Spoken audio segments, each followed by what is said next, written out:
네, 날씨가 무더운 가운데 찾아주신 기자 여러분들께 감사드립니다. 우리 사회에서 의료에 있어서 가장 중요한 의제 중에 하나가 필수 의료이고 또 두 번째가 지역 의료 공백인데요. 오늘 관련해서는 이제 지역 의료의 공백이나 그 불균형과 관련해서 병상 수급 시책에 관련한 말씀을 드리고자 합니다. 안녕하십니까. 오늘 사회를 맡은 대한의사협회 홍보이사 겸 대변인 김희연입니다. 그럼 지금부터 적정 병상 수급 시책 마련 촉구 대한의사협회 긴급 기자회견을 시작하겠습니다. 네, 안녕하십니까. 대한의사협회장 이필수입니다. 이렇게 무더운 날씨에 지역 의료 불균형 해소 및 의료 자원의 효율적 활용을 위한 대한의사협회 긴급 기자회견에 참여해 주신 우리 기자분들께 감사의 말씀을 드립니다.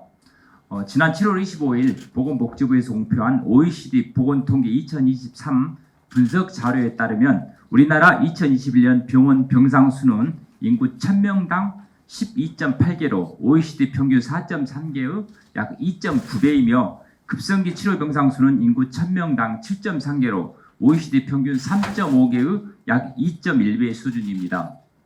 즉 우리나라의 전체 병상 수 및 급성기 치료 병상 수는 OECD 회원국 중에서 가장 많은 반면 병상 이용률은 낮고 지원 일수는 길어 병상 자원 활용이 매우 비효율적인 바 이러한 문제는 지속적으로 제기되어 왔습니다.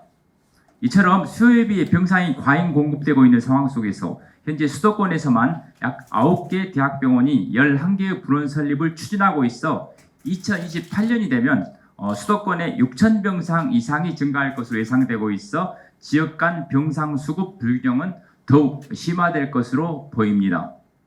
이러한 병상의 과잉 공급은 의료 이용의 과잉을 부추기고 이로 인해 국민 의료비 증가와 의료 자원의 낭비 등의 문제가 발생할 우려가 매우 큽니다.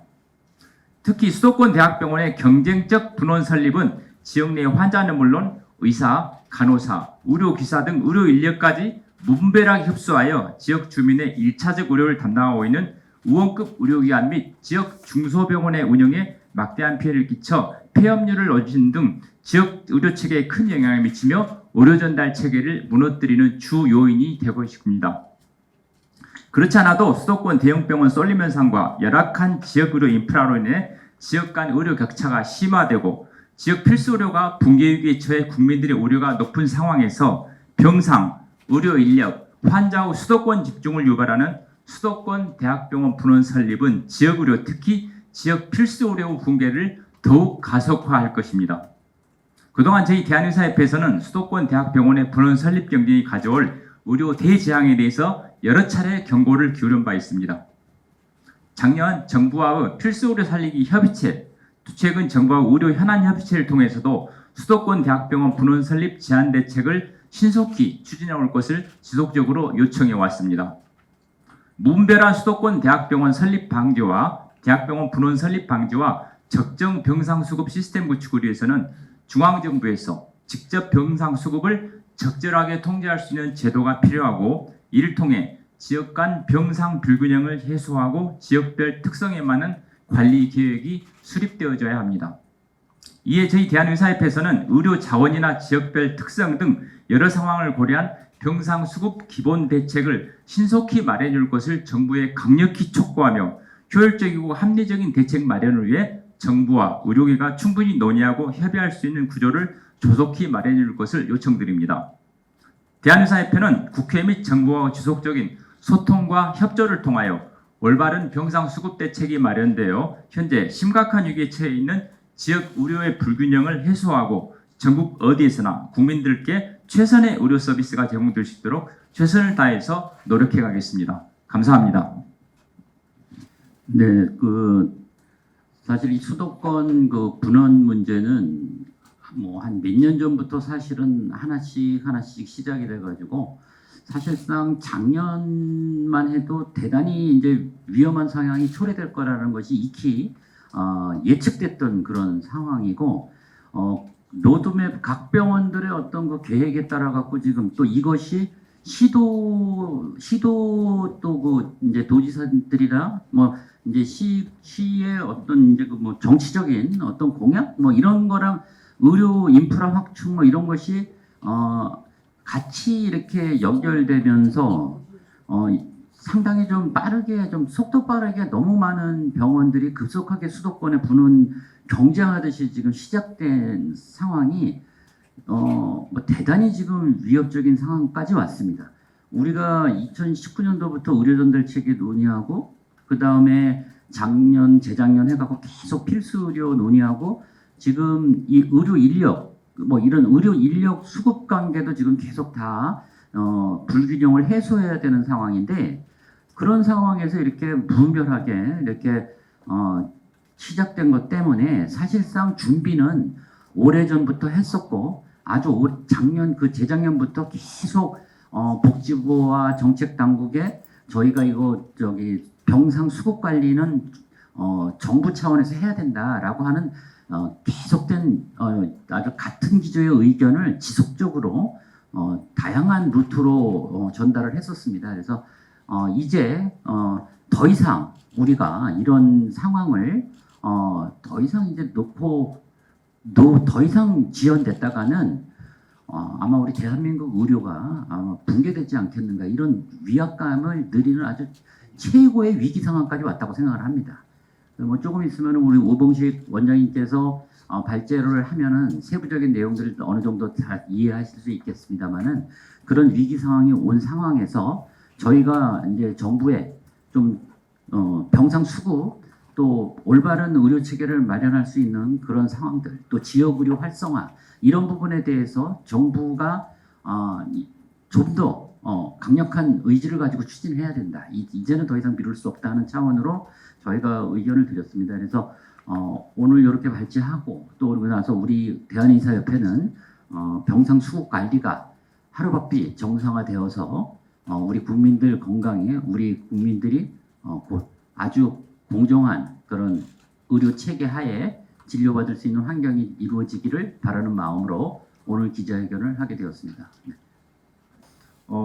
이게 보니까 한 3년 전부터 이렇게 의료 생태계 파괴하는 대학병원 분원 설립이라는 기사들이 언론을 통해서 많이 나오기 시작했습니다. 이미 3년 전부터 이런 문제점이 심각했었거든요. 그래가지고 지금 보니까 이렇게 이제 의료 생태계 파괴한 대학병원 설립해서 이렇게 서울 아산병원, 경희대 의료원, 서울대병원에서 이렇게 많은 대학병원들이 현재 이렇게 앞으로 계속 분원을 설립할 예정입니다. 결국 이렇게 됐을 경우에 수도권에서 의원급이라든가 중소병원들은 결국 이게 2차 병원으로 되기 때문에 결국 경쟁력에서 이제 밀리게 되어서 결국 의료 전달 체계가 붕괴가 될 수 있고 더 문제가 되는 것은 이렇게 수도권에 대학병원 분원들이 들어오게 되면 영남 지역, 호남 지역, 충청 지역이 지금 그렇지 않아도 의료 인력들이 없어서 필수료가 무너지고 있는 마당에 이런 의료 인력들이 쏠림 현상 때문에 거의 지역 필수 의료 생태계는 파괴되고 말 것입니다. 그렇기 때문에 이에 대해서 정부는 정말 신속하게 대책할 필요가 있기 때문에 오늘 이 자리를 만들었고 이에 대한 좀 구체적인 근거는 의료정책연구원의 오봉식 원장님께서 좀 해주시겠습니다. 지금 이제 우리가 병상 그저께 이제 OECD 또 데이터가 발표됐는데요. 저희가 인구 여기 1000명당 병상 수가 12.8 세계 1위죠. 아시다시피 우리나라 지금 노인 인구가 한 18.5, 19% 정도 되는데요. 일본이 30% 가까이 되어 있습니다. 그런데 일본을 앞지르고 있다는 것은 정말 심각한 문제라는 것을 인식하셔야 될 것 같습니다. 그래서 제가 오늘 저희가 이 병상이 왜 이렇게 문제가 되고 있고 특히 왜 수도권으로 문제가 되고 있는가를 이렇게 데이터를 통해서 보여드리도록 하겠습니다. 제가 2021년 9월 달에 의료 시스템 붕괴라는 칼럼을 매경에 썼습니다. 2년 전에 이제 우리 대학병원 때문에 분원 때문에 의료 시스템 붕괴될 것이다 이런 이제 예측 칼럼인데 그것이 현실이 됐습니다. 건강보험 계속 올라가고 있고 필수 의료 게다가 기피하는 현상 나타나고 이렇게 돼서 자, 이 데이터를 이제 굉장히 주목해서 보셔야 될 것 같습니다.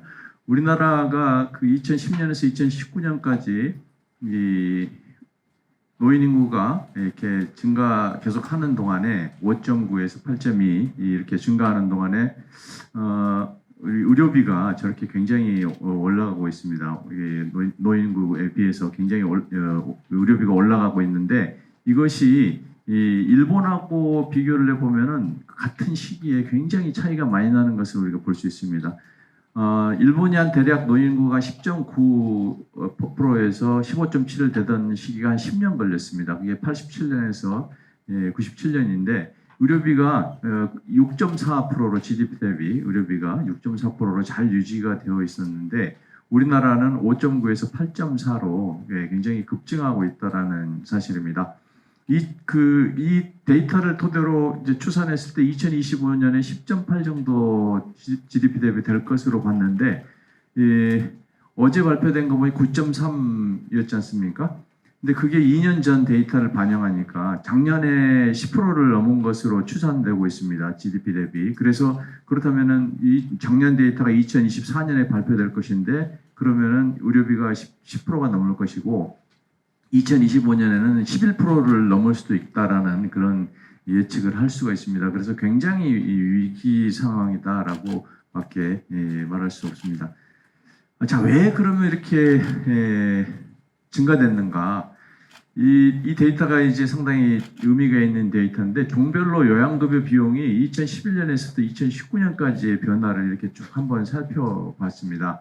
그랬더니 이 가장 맨 위에 상급종합과 종합병원이 누적 10% 이렇게 굉장히 지속적으로 증가되는 현상들을 볼 수가 있습니다. 요양병원도 물론 증가되긴 하였는데요. 뭐 요양병원은 워낙에 기본적으로 그 총 그 파이가 작기 때문에 그렇게 큰 의미를 보기 어렵고 의원급은 7% 정도로 이제 다른 어떤 종들보다 상급종합과 종합에서의 그 요양급여 비용 증가 추이가 가파르다 이렇게 볼 수가 있겠고 이 그림에서 보면은 빨갛게 박스를 내놓은 것이 상당히 의미가 있습니다. 저게 갑자기 이제 급격하게 늘어나는 포인트인데 저게 바로 문재인 케어 소위 말해서 보장성 강화 대책이 있고 난 이후 2027년 이후에 가파르게 이제 올라가는 그래프를 볼 수가 있습니다. 결국 문재인 케어가 이 상급종합과 종합병원의 요양급여 비용 그 폭증에 상당 부분 기여를 했다. 물론 그거 하나만으로 이렇게 다 올라가는 것은 아닙니다. 물론 그렇지만은 여러 가지 여건이 갖춰진 상태에서 불을 질렀다라는 표현이 아마 적절할 것 같습니다. 그래서 포퓰리즘의 대표적인 정책이다 이렇게 볼 수가 있겠습니다. 자, 이거를 이제 종별 병상당 요양급여비도 한번 좀 살펴봤습니다. 상급종합병원이 아까 좀 전에 그 총 요양급여비를 상급종합병원 병상으로 나누면은 병상당 이제 이번 이 요양급여 비용이 나오거든요. 병상 전체당 나눴을 때 비용이 나오는데 1병상당 1년에 2021년 보니까 3억 7,500 정도 이렇게 나옵니다. 종합병원도 1억 5천이 넘게 나옵니다. 반면에 병원은 6억 2천 정도. 이렇게 6,200 정도. 그러니까 이게 병원의 거의 7, 8배 정도의 그 병상당 단가가 나오는데 이 비용이 굉장히 심각한 문제를 일으킨다는 것이 이제 나중에 나타나게 됩니다. 뭐 의원급도 증가됐습니다. 그러나 이제 의원급은 병상 자체가 줄고 있어서 별 의미가 없습니다. 자, 이게 이제 2010년에서 20년까지 또 보면은 이게 특이하게 딱 중간에 이제 올라가는 포인트가 바로 2017년 이때부터서 이제 급증하기 시작합니다. 잘 아시는 문재인 케어. 그 그래프로 보면 이렇게 확연하게 나타납니다. 2015년 이후에 급상승을 이제 하게 되는 그런 모습들 볼 수가 있습니다. 일일당 입원 진료비도 마찬가지로 상급종합병원이 하루에 일일당 입원 진료비가 이제 66만 2,700 굉장히 이제 연평균 증가율이 가장 많고 그다음에 종합병원이 잇따르고 있습니다. 그다음에 이제 병상 수주 추이도 보면은 대부분 병원 의원급 다 줄어듭니다. 줄어들고 있는데 요양병원 또 이제 좀 최근 들어서 줄어들고 있고요. 전체적으로 10년 봐서는 늘었지만은 그런데 상급종합병원하고 종합병원은 꾸준하게 증가되고 있는 모습을 볼 수가 있습니다. 아무래도 수익이 많으니까 증가되는 것이 당연할 것 같습니다. 자, 시도별로 이게 이제 데이터를 한번 보시면 이제 흥미로운데요. 시도 중에서 지금 가운데 뾰족 솟아난 게 이제 그 요양급여비 증가율인데 연평균 10년서의 증가율인데 세종시는 아주 특별한 그 사례라고 볼 수 있겠습니다. 세종시는 이제 그쪽이 계속 인구가 유입돼서 늘었기 때문에 그럼 세종시를 제외하고 보면은 가장 높은 데가 어디냐? 경기도입니다. 경기도가 보통 대부분 서울이 한 8%, 지방에서는 한 뭐 7% 정도로 오히려 낮아지는데 경기도는 10% 정도로 가장 많이 증가되고 있는 모습을 볼 수 있습니다. 그래서 결국은 수도권 분원 있는 쪽에서 그 요양급여 비용이 늘고 있다라는 것. 인천이 9%로 그다음 이어있고 있습니다. 결국 경인권에서 많은 요양급여 비용 증가가 일어나고 있다라는 것을 나타내고 있습니다. 지금 현재 아까 말씀드렸듯이 일본의 고령화에 대비해서 우리가 지금 병상수가 많다는 것은 심각한 문제라고 인식을 해야 됩니다. 병상이 많으니까 그 병상을 돌리기 위해서 의사가 필요하다고 의대를 증원하자고 하고, 물론 국가에서 많은 그 충분한 의료비를 국민들이 건강보험료를 낼 마음의 준비가 되어 있다면 얼마든지 환영할 이야기죠. 좋은 의료 서비스를 받을 수 있으니까. 그런데 결국은 그렇게 가지는 못할 것이라는 것이 우리들의 이제 판단이지 않습니까? 근데 과거에 문재인 케어 시행하면서 그 잘했다고 훈장 받으신 분이 이번에는 또 의사를 늘려서 그나마 지금 그 버티고 있는 한국 의료 마지막 그 숨통을 끊어놓고자 굉장히 지금 뭐 주장하고 계신 분 계신데 너무 안타깝습니다. 자, 이게 보시면은 일본의 이제 병상은 50년 전부터 병상의 기능을 이제 일본은 고민하기 시작을 했습니다. 실제로 2015년도에 2025년을 계획하고 일본이 추진하는 병상 기능 그 계획을 수립을 해서 지금 하고 있습니다. 하고 있는데 병상 기능을 고도급성기, 급성기, 회복기, 만성기로 이제 구분이 되어 있는데 고도급성기는 우리나라로 말하면 상급하고 종합병원에 해당되는 이런 병원이라고 할 수 있습니다. 고도의 고난이도의 의료를 하는 병원인데 그런 병원들을 이제 줄여 나가는 것을 목표로 하고 있고요. 그다음에 이제 급성기 병원도 마찬가지로 좀 줄여 나가고 대신에 회복기 병원을 이제 많이 만들어서 수술을 하고 시술을 하고 곧바로 집에 못 가는 환자들이 이제 그쪽에 가서 좀 회복을 하고 퇴원하고 이런 그 기능을 담당하게 지금 하고자 그런 계획들을 수립해서 추진하고 있는데 그 병상 수를 비교를 해봐도 우리가 훨씬 더 2019년 기준으로 봐도 일본 2015년에 비해서 더 많은 비율이 고도급성기 상급종합종합병원의 병상입니다. 그래서 비율을 일본은 이것을 10%까지 낮추겠다는 것인데 우리는 지금 20%가 넘기 때문에 굉장히 위험한데 이 병상의 비율뿐만 아니라 아까도 말씀드렸듯이 그 금액이 크기 때문에 이 건강 그 요양급여비 진료비로 따지면은 벌써 고도급성기에 해당되는 상급종합이 43%를 차지하고 있습니다, 우리나라. 그래서 일본이 24%를 차지하고 있는 것하고는 너무 큰 대조를 이루고 있어서 이것이 지금 우리 건강보험의 가장 큰 위험을 붕괴를 가지고 오고 있다, 그렇게 이제 볼 수가 있겠습니다. 거기에다가 이제 수도권 대학병원 분원이 들어선다는 겁니다. 지금 현재 보도된 걸 보면은 6,600병상 증설 뭐 추진 중이라고 하는데 아까 그 병상 1병상당 연간에 한 3억 7,500 정도 매출이 나온다고 했지 않습니까? 상급종합이 그것을 곱하면은 6,600 곱하면은 2조 4,810억 원 연간에 이 정도의 이 진료비가 이제 새로 이렇게 유발이 되는 것이죠. 그래서 엄청난 그 재정 부담을 초래하게 될 것이다. 뿐만 아니라 이제 지역에 어떤 지방에 있는 의료기관들은 거의 몰락하게 될 것이다. 수도권으로 몰려들면서 지방에 이런 양산 부산대병원이 개원했을 때도 경남 지역 폐업률이 순식간에 이렇게 치솟은 적이 있습니다. 지난 2008년에서 2009년 사이에 지방에도 이런데 이제 서울에 이게 수도권에 이것을 분원들을 마구 세우면은 이제 엄청난 파장이 결국은 나타나게 되고 지역 의료는 완전히 몰락한다, 이렇게 이제 이해하시면 될 것 같습니다. 자, 일본이 그러면 어떻게 고령화에 대응했는지를 한번 살펴보겠습니다. 일본은 지역포괄 케어 시스템이라는 것을 구축했습니다. 각 지역에서 지역 완결형으로 의료와 돌봄을 같이 이제 할 수 있도록 한 시스템이 바로 지역포괄 케어 시스템입니다. 주거가 있고 뭐 의료가 있고 개호가 있고 개호 예방 활동입니다. 그다음에 생활 지원 그런 활동이 있는데 이 5가지가 이제 주된 핵심 내용으로 지역포괄 케어 시스템을 구축해서 결국은 지역에서 환자들이 충분하게 치료를 받고 거기서 회복을 하고 다시 가정으로 복귀하고 이런 것들을 도와주는 시스템들을 제도적으로 2003년부터서 만들어서 2015년도에 일본이 이것을 시행하게 됩니다. 그 관련 법률을 이걸 하기 위해서 엄청나게 많은 19개 법을 고칩니다. 그래서 이 법에 따라서 의료기관도 개혁을 하고 뭐 여러 가지 돌봄도 개혁을 하고 이렇게 하게 됩니다. 그 의료기관 개혁이 바로 이 모델입니다. 이게 일본의 그 사회보장 이 의료보험부에서 이게 사회보장 심의 의료보험부에서 2014년도에 이게 확정이 돼서 2015년부터서 이제 이게 진행이 되어 오고 있습니다. 그래서 과거 지금 일본의 모습 2015년도의 모습이 지금 우리의 모습하고 똑같습니다.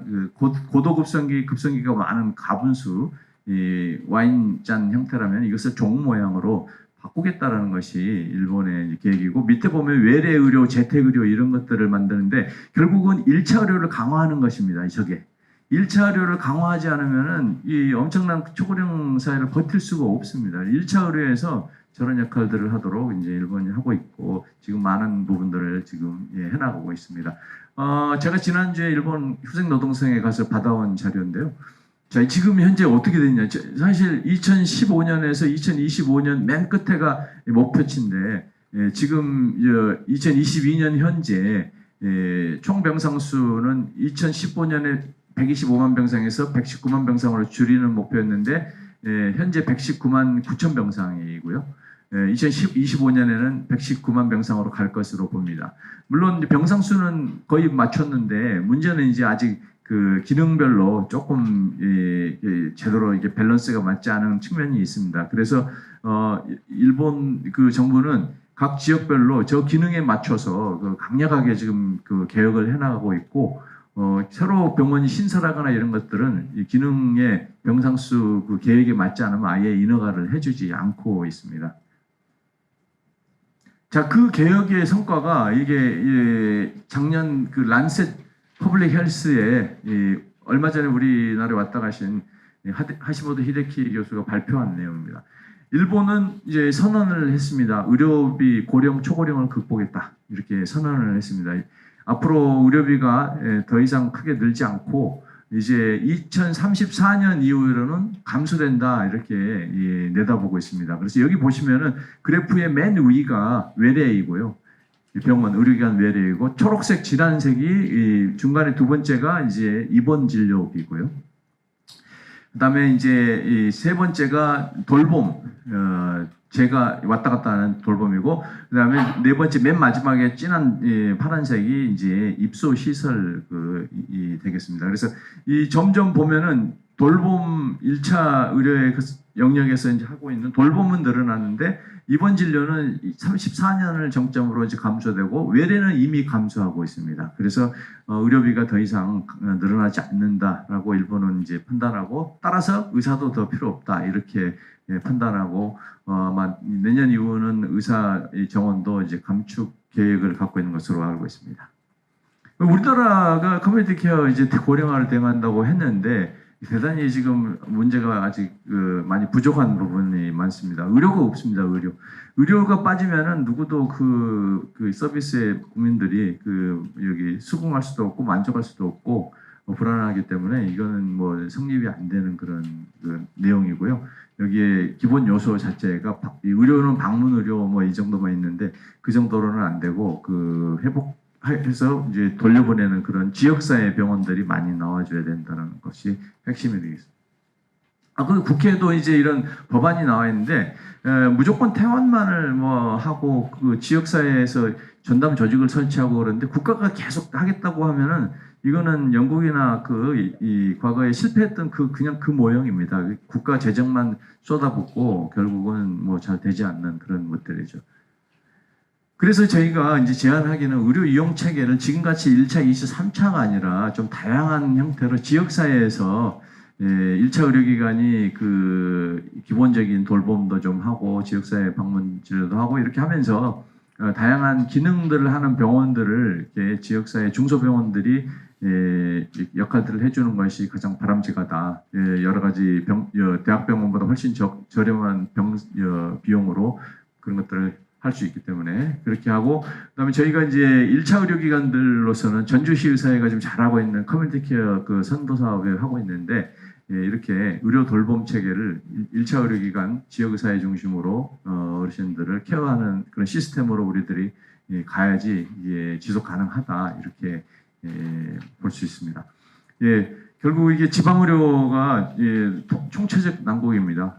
뭐 의사도 환자도 외면하고 있고 이런 지역 뉴스에 이런 것들이 나오는데 안타까운 상황인데요. 필수의료, 지역의료, 건강보험 재정, 장기형보험 재정 위기, 모든 것들이 다 이게 한꺼번에 위기가 다가오는데 저희들이 잘 지혜를 모아서 극복했으면 좋겠습니다. 감사합니다.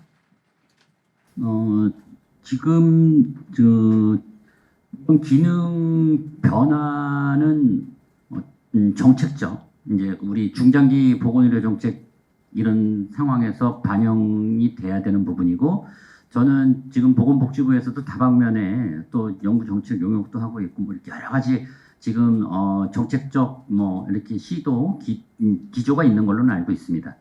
다만 지금 현재로는 급한 게 이제 당장 발등에 불이 떨어진 게 그 6,600병상을 각자 시도지사 인허가 과정을 거쳐 갖고 각자 발표를 해버렸단 말입니다. 그 지금 상황에서 현행 법에서 그럼 이걸 어떻게 막을 수가 있겠냐?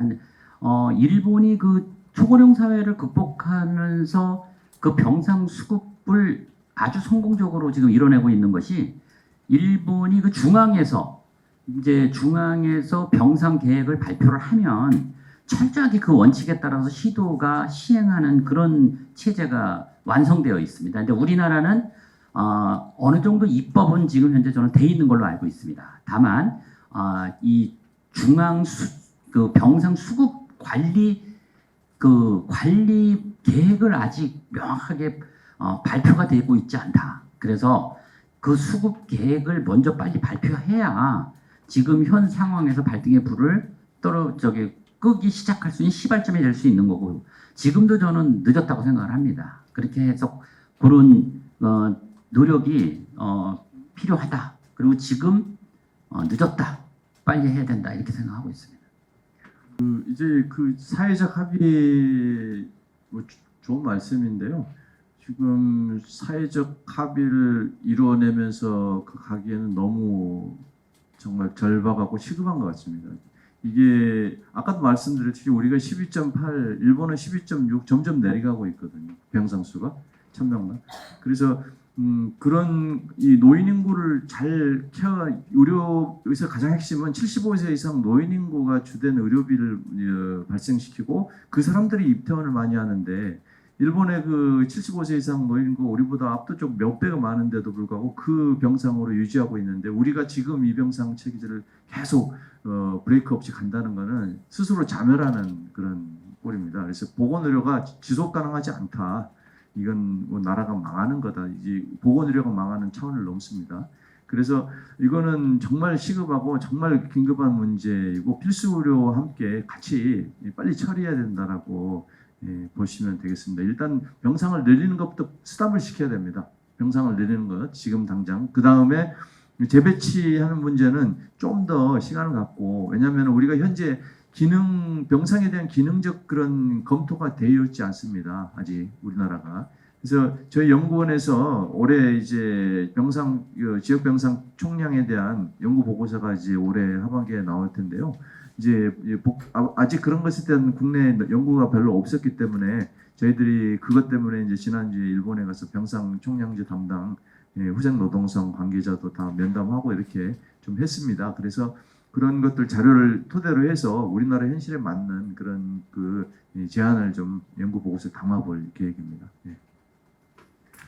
또 병원 내부의 의견도 지금 현재로는 이제 이런 문제가 있습니다.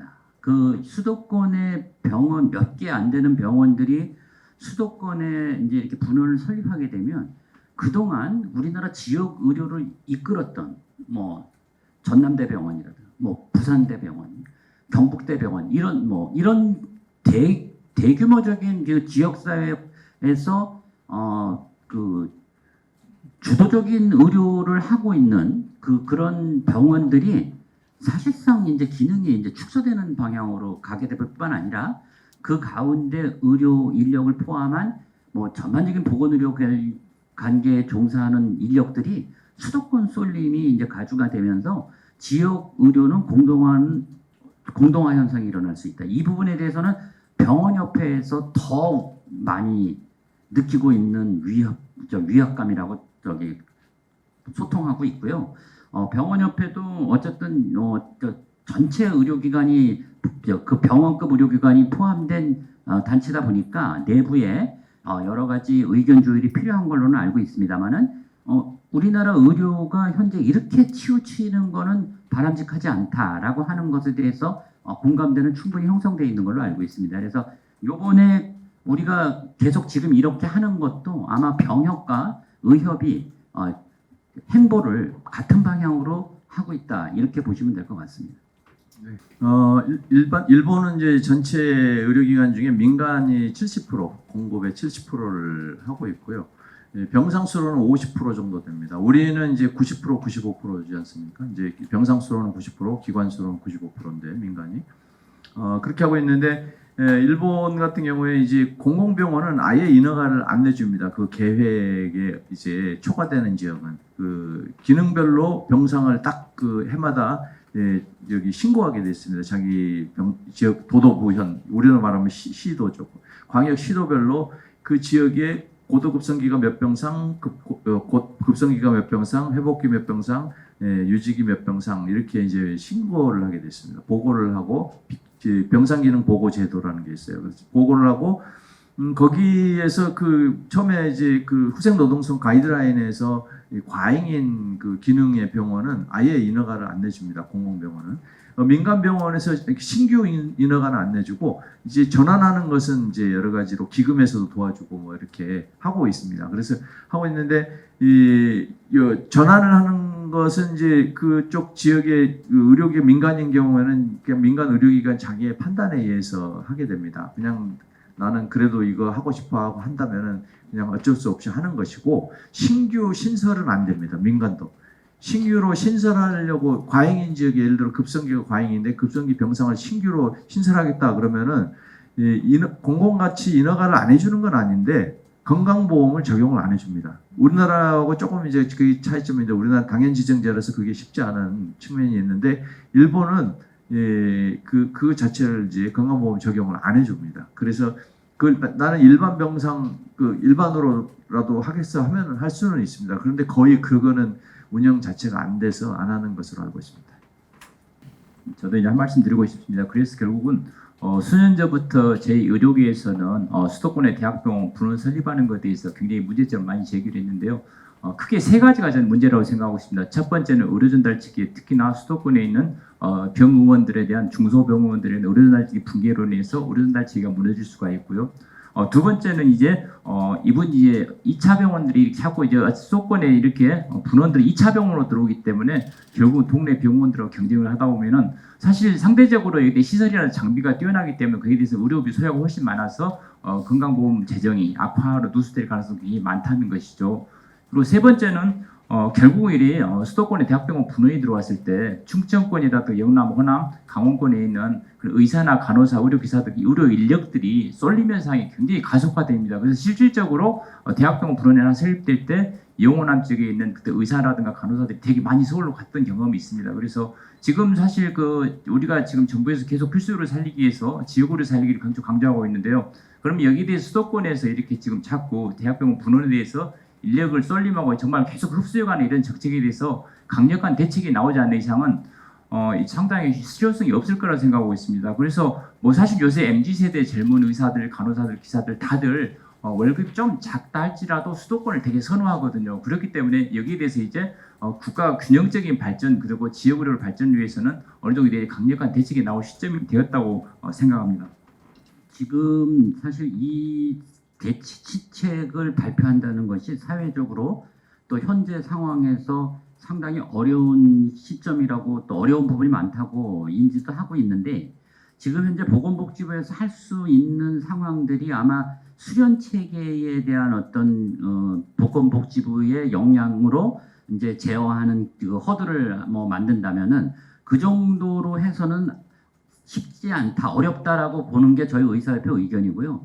가능한 한 뭐 법 개정도 할 수 있으면 해서 그 전국 지금 병상 그 수급 체계 관련한 통계나 뭐 이런 자료들은 현재 있는 걸로 알고 있습니다. 그렇기 때문에 그런 것을 기반으로 해서 그 국가가 그 뭐 새롭게 아까 그 일본에서 하듯이 뭐 인허가 단계부터 개입하는 이런 부분들에 대해서 병상 수급 계획을 이제 우리나라도 중앙에서 병상 수급 계획을 발표를 하면 이 수급 계획을 충실히 지자체가 이행할 수 있는 그런 상황들에 대한 여러 가지 여건이 형성돼야 되지 않겠냐 이렇게 생각하고 있고요.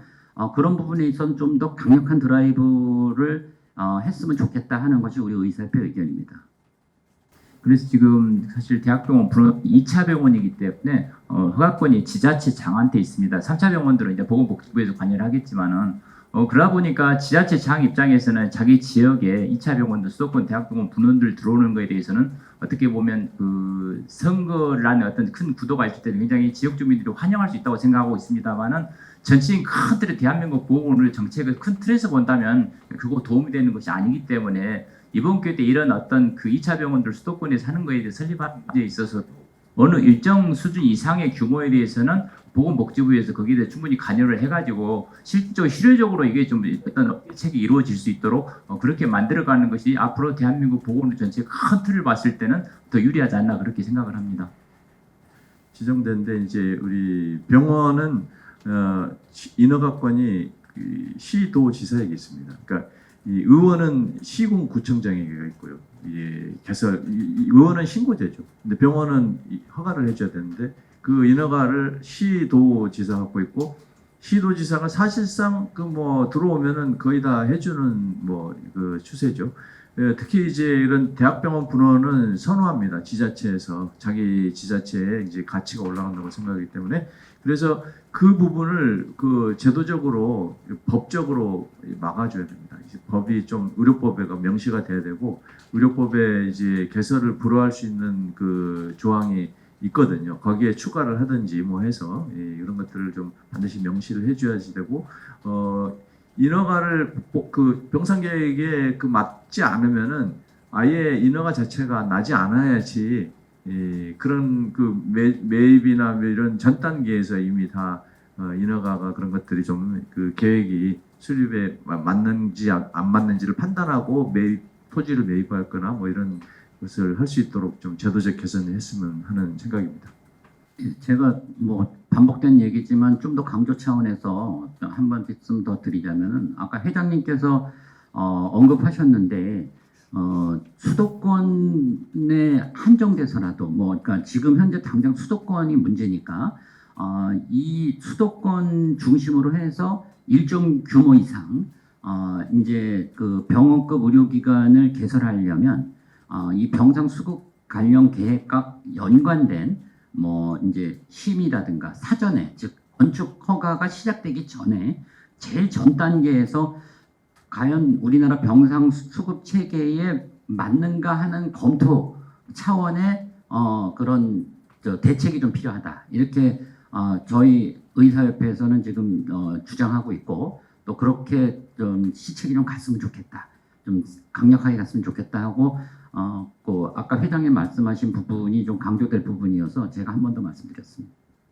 지금 중소병원은 계속 병상 수가 감소하고 있습니다. 감소하고 있는 것이 이 주변에 이제 그런 대형 병원들이 들어와서 감소하는 측면도 많이 있고 그런 것들이 이제 기능적인 그 서로 역할 분담이 안 돼서 경쟁이 치열해져서 감소하는 부분이 있는데 적어도 종합병원 또 일정 규모 이상 뭐 예를 들어서 뭐 300병상이면 300병상 뭐 이상의 이 종합병원 개설만큼은 반드시 사전 허가를 정부에서 받아야 되지 않을까 그런 이 생각을 합니다. 그래서 너무 그 종합병원들을 그렇게 인허가를 막 쉽게 하고 그렇게 되면 결국 그게 의료비와 이런 그 여러 가지 사회적 문제로 다시 또 되돌아오기 때문에 국민들이 결국 보험료 더 내야 된다는 거거든요. 그게 그런 그